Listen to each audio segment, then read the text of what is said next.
The stadium lights flicker to life like awakening giants, casting long shadows across the track where legends are made and broken. The air is thick with anticipation, humming with the electric promise of greatness. In the distance, a solitary figure stands at the edge of the decathlon field, hands on his hips, eyes narrowed toward an empty horizon only he can see. His chest rises and falls with the calm rhythm of a man used to carrying pressure heavier than any javelin he's ever thrown. This is Jürgen Hingsen, power carved from discipline, elegance shaped by adversity, spirit tempered by the fires of relentless ambition. But before he was a titan of the decathlon, before the world learned to hold its breath when he sprinted, vaulted, or hurled, he was simply a boy who felt the earth tremble beneath his feet when he ran, as if destiny itself was trying to keep up. Imagine a young Jürgen standing barefoot on a field in Duisburg, the morning mist brushing his legs like whispers from a future not yet written. The cool grass presses against his skin as he bends and touches the earth, grounding himself in the place he was born. He can hear the distant clang of steel from the factories, the city's heartbeat pulsing through everything around him. He feels small in this world, yet somehow, impossibly, he feels bigger than it too. He doesn't know it yet, but life is preparing him for a path that will demand more from him than most men will ever give. A path of 10 disciplines, 10 battles. 10 moments where everything must go right, or everything will fall apart. His breath fogs the air as he starts to run, not for sport, not for medals, but because moving feels like truth.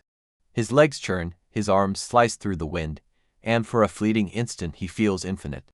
He doesn't know that decades later, crowds in sold-out stadiums will rise to their feet to watch him move with this same primal elegance. He doesn't know that he will become one of the greatest decathletes his country has ever seen, a man whose rivalry will burn itself into the memory of world athletics. He doesn't know the victories that will lift him to the heights of history, nor the single mistake that will echo across time. But for now, he runs, and with every stride, the world sharpens around him. The sun breaks through the clouds like a spotlight. The wind changes direction, as if shifting to follow him. His shadow stretches ahead, not behind, an omen for a life spent outrunning expectations. Years later, journalists will ask him what greatness feels like. He will give the kind of smile that hides 1,000 early mornings, 1,000 aches, 1,000 doubts. Greatness, he'll say, feels like preparation meeting a moment you've earned through pain. The boy running through the fog has no idea what that means yet, but he will learn. He will learn that strength is not only in muscle, but in sacrifice. That speed is not just in the legs, but in the will. That endurance is not measured in laps, but in the number of times a man gets up after being knocked down. And he will learn that the decathlon is not an event. It is a life, 10 disciplines, yes, but 1,000 lessons.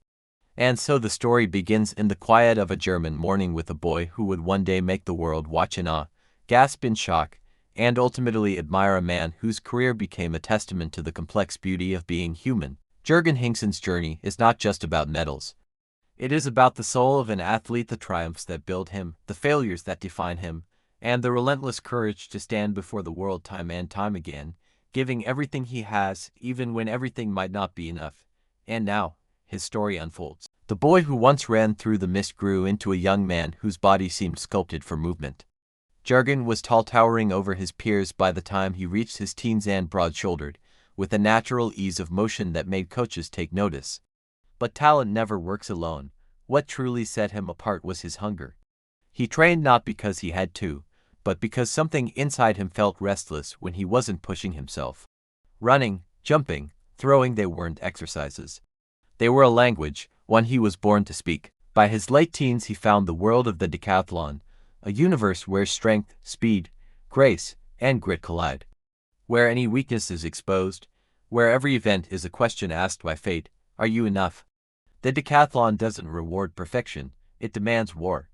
And Jürgen, burning with potential and disciplined like a soldier, decided he would master all 10 battles. Training became his sanctuary and his forge. Early mornings began with the sting of cold air biting into his lungs as he pushed through interval sprints. Afternoons were spent in the weight room, the clang of iron echoing off the walls like a symphony of ambition. Evenings were technique sessions, hours of refining the arc of his throw, the angle of his takeoff, the timing of his plant in the pole vault.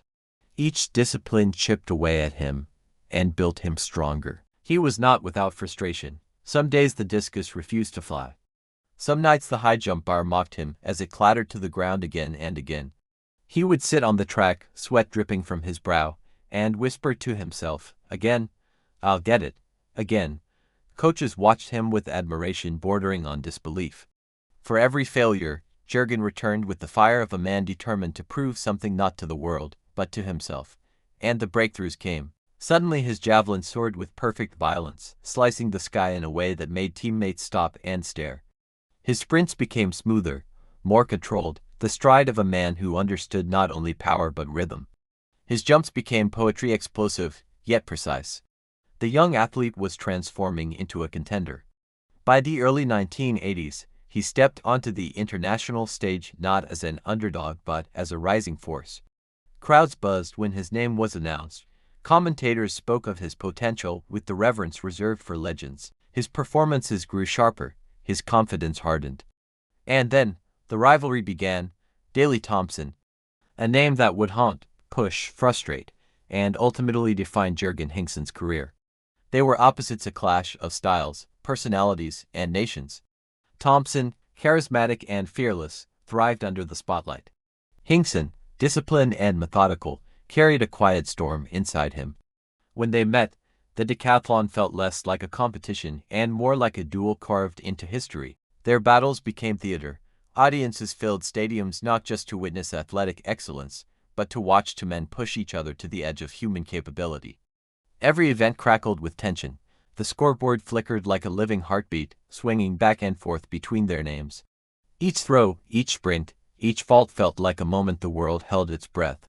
And in 1984, at the Los Angeles Olympics, the clash reached its climax. The sun burned across the stadium, the heat radiating off the track in shimmering waves. Jürgen felt the pressure coil around him, heavy as a yoke. He moved through the first events with controlled fury, each point dragging him closer to his rival. In the stands, German fans waved flags like weapons of hope. On television screens across the world, millions watched as the battle intensified. But the decathlon is cruel. One moment, one movement, one mistake can unravel everything. In the 110-meter hurdles, the nightmare struck. A clipped hurdle, a stumble. A fraction of a second that felt like an earthquake in his chest. He finished the race, but he knew he had lost his golden chance.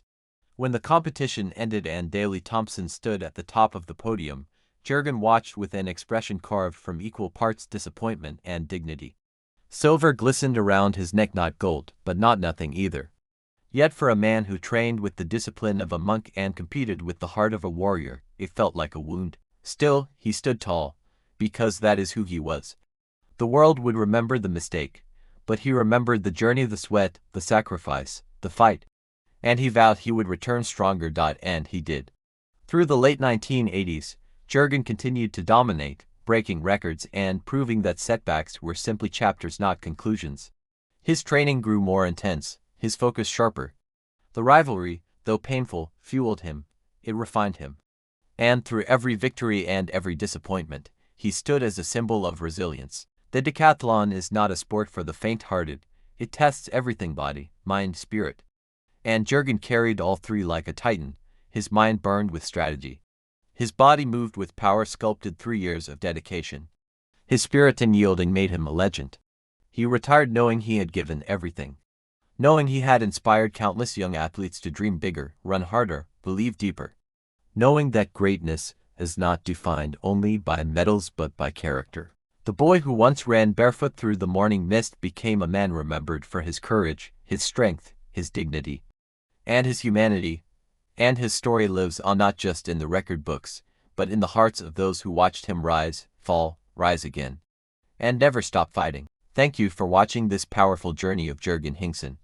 His life reminds us that true greatness isn't measured by victories alone, but by resilience, perseverance, and the courage to stand back up when the world is watching. If this story inspired you, then join us on Behind the Medal, where we uncover the heart, the struggle, and the triumph behind the greatest athletes in history.